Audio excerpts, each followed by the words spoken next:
Le concours Youth Exchange and Study est lancé ce lundi à la salle de conférence du lycée Diegnabo. Cette compétition, organisée par le Bureau de l'éducation et des affaires culturelles du département d'État américain, réunit les élèves du moyen et du secondaire n'ayant pas atteint l'âge de la majorité en vue de l'obtention d'une bourse d'études d'1 an aux États-Unis. L'objectif de ce concours, c'est de faire partir ces jeunes-là aux États-Unis pour une année d'études et d'échanges à travers le Youth and Exchange à travers le YES programme. Parce que c'est un programme qui couvre 90 pays et dont le Sénégal fait partie. Maintenant, l'objectif principal, c'est de former les leaders de demain. Ces enfants-là vont étudier dans un collège américain et vivre dans une famille d'accueil américaine. Partager les valeurs sénégalaises qu'ils ont acquises ici et aussi prendre quelque chose des États-Unis, mais les bonnes choses pour revenir partager ça avec leur communauté, leur famille et leurs écoles. Cette ancienne bénéficiaire de la bourse YES Programme, aujourd'hui bachelière, partage son expérience vécue au pays de l'oncle Sam. J'avoue qu'au début, on était tous excités. C'était juste une question d'aller aux États-Unis. On va aux États-Unis, le pays où tout le monde rêve d'aller. Mais une fois là-bas, les choses sont totalement différentes. C'est-à-dire que le programme vous oblige vraiment à travers les activités, les gens que vous rencontrez, les expériences que vous y vivez, à grandir, à vous rendre compte que vous êtes plus qu'un touriste aux États-Unis, mais vous êtes venu pour vous forger une personnalité, être le meilleur de vous-même, sortir votre potentiel qu'on vous apprend à gérer afin de participer au développement de votre pays, même à ce très jeune âge-là. Donc on vous apprend déjà que vous êtes des leaders et que le changement dans votre pays commence par vous. Donc c'est une expérience très très très marquante et vous développez beaucoup de capacités, notamment la capacité d'adaptation à une nouvelle culture, à de nouvelles personnes. Vous apprenez à vous ouvrir et à rencontrer de nouvelles personnes qui vous apprennent beaucoup sur la vie et voilà, c'est enrichissant. Ces futurs jeunes ambassadeurs penchés sur leur copie sont d'ores et déjà excités à l'idée d'aller continuer leurs études aux États-Unis afin d'acquérir des compétences en leadership et représenter le Sénégal.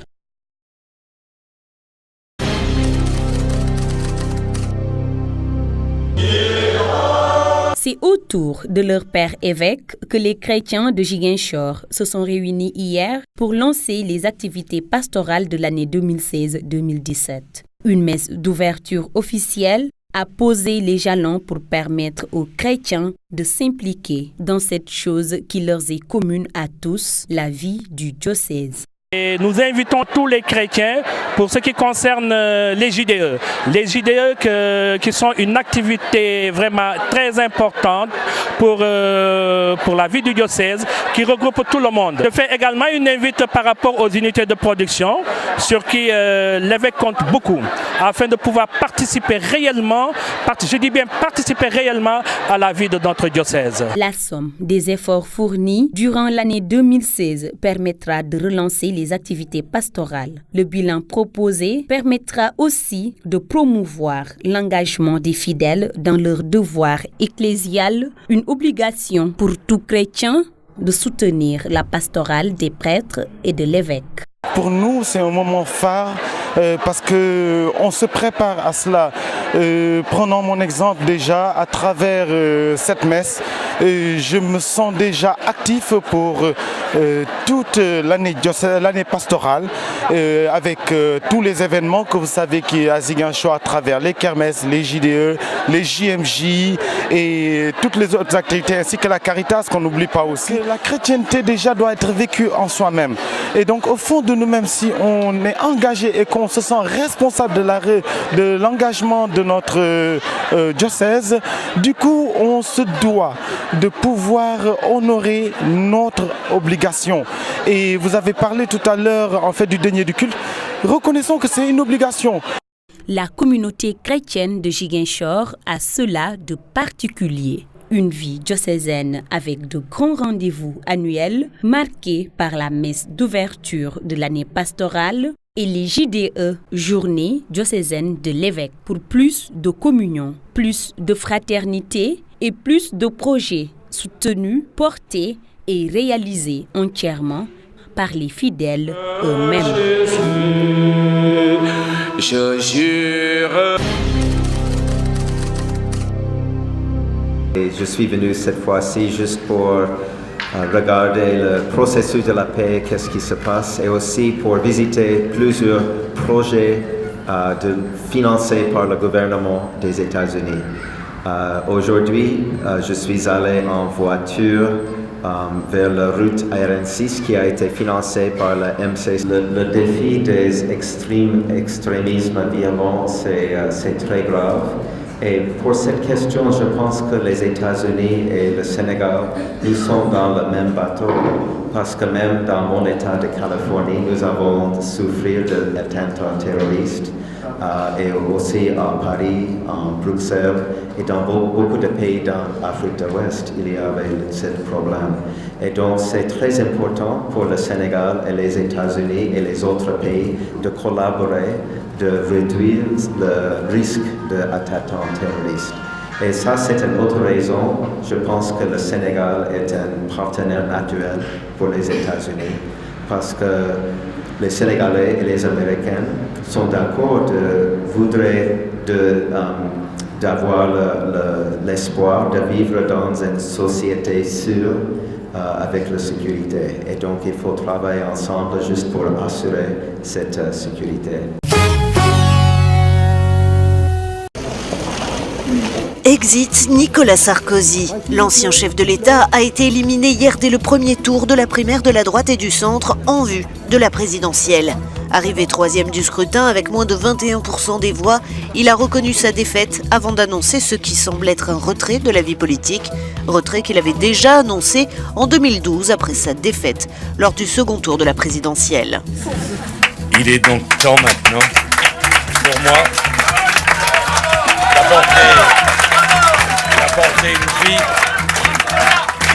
avec plus de passion privée et moins de passion publique. Bonne chance à la France.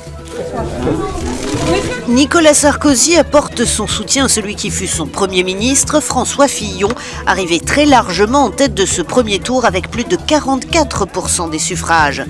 Le favori des sondages, Alain Juppé, est en seconde position avec près de 30% des voix de ce scrutin qui aura mobilisé plus de 3,5 millions d'électeurs. Reste à savoir si le second tour de cette primaire peut mobiliser autant de personnes. Réponse dimanche prochain.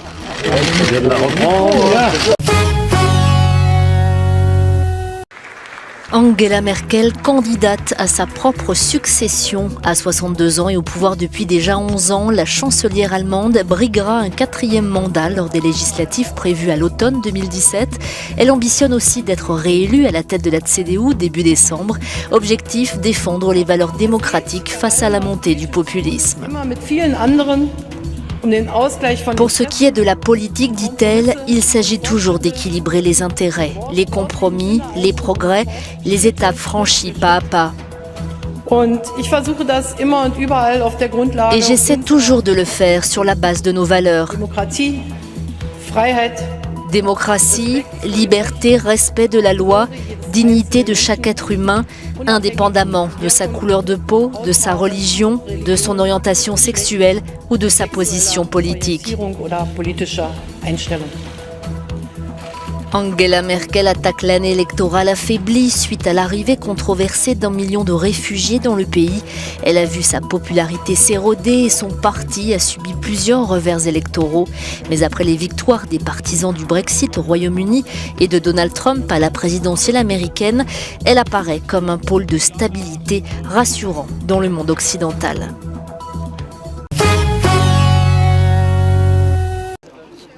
L'élection présidentielle en Gambie se tiendra sans la supervision de l'Union européenne. C'est en tout cas ce qu'a révélé vendredi un porte-parole de l'UE. L'organisme européen souhaitait envoyer une équipe pour une évaluation technique du scrutin du 1er décembre prochain. Mais, indique le porte-parole, les autorités gambiennes ont rejeté la demande, ce qui n'est pas le cas pour l'Union africaine, autorisée à envoyer des observateurs pour cette élection. Yahya Jammeh sera opposé à l'homme d'affaires Adama Barrow qui a été désigné par l'opposition gambienne après l'arrestation et la condamnation le 20 juillet dernier de son leader Ousseynou Dabo. Mais le président gambien part largement favori de cette élection. Au pouvoir depuis 1994, Yahya Jammeh, qui brigue un 5e mandat, est souvent décrié par ses opposants et les organisations de défense des droits de l'homme comme Human Rights Watch, qui met déjà en doute l'équité du scrutin en raison de la répression de l'opposition.